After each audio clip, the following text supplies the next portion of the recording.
Hello guys welcome back to my channel. तो मु market रू आसी टिके सोई पड़ती एबे उठिली। तो एबे मो भौणीर मोर मिसिक आम जीवु गाँ मझी को, कारण से ही आम गाँ भरी झील मिसिकी गोटे चौरार ही आम कुमार पूर्णमी करूँ, फुल पकाऊ, पूजा करूँ। तो एबे आम दुई जन बाहर चलतु देखा आगे कौन कौन सब हो सबू काम दाम सारी आम दुई भौणी बाहर चांद पूजा करी। तो आमे जाई जल्दी जल्दी पहुँची गलु चौरा पाखरे। आउ गाँ झील माने सब फूल अधा अधि कर सारी थिले। आमको पूरा चौरा आज फुल करी सजेबार थिला, कारण आज आमर बड़ घर थिला। गोटे चौरारे फूल पाखापाखि अधा पड़ी सारी थिला, आउ गोटे चौरा फांका थिला। आज बड़ घर बोली चांद दिसुथिला भारी सुंदर, किंतु आज बड़ घर पाई झील माने मिसी पकेइथिबा चौरारे चांद ता थारु दिसुथिला आहुरी सुंदर। आमे आउ डेरी न करी आर चौरा को गलु, फूल पकेइबा आरंभ करिदेलु। कई फूलरे विभिन्न प्रकार फूल पकेइलु, आउ चौरा को पूरा फुल करिदेलु। आउ से समय रे भौणी मोर गोटे वीडियो बनाउथिला, आउ फूल पकेइबारे बड़ मजा आसी जाउथिला।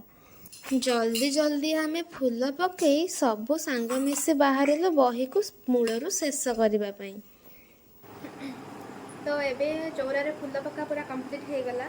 एबे आमे कुमार पूर्णमी बही स्टार्ट करबा, कारण बही पढ़ी सारला परे ही आमे चौरारे भोग लगेबा और उषा जेकार उषा कंप्लीट करके आमे घर को जिबा।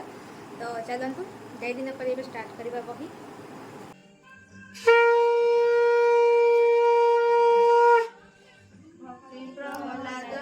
तो एबे फूल पकई सारिकी झील मैंने सब बही पढ़ा स्टार्ट कले।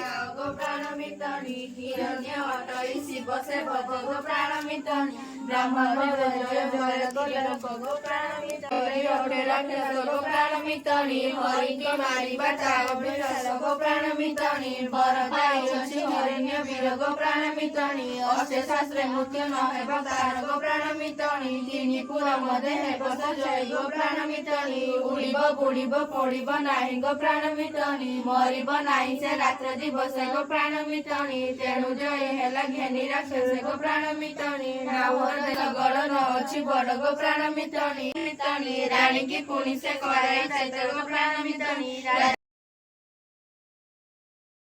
बही को मूलरू शेष जाए पढ़ी एबे आमे बाहरिलु चौरा पूजा करे।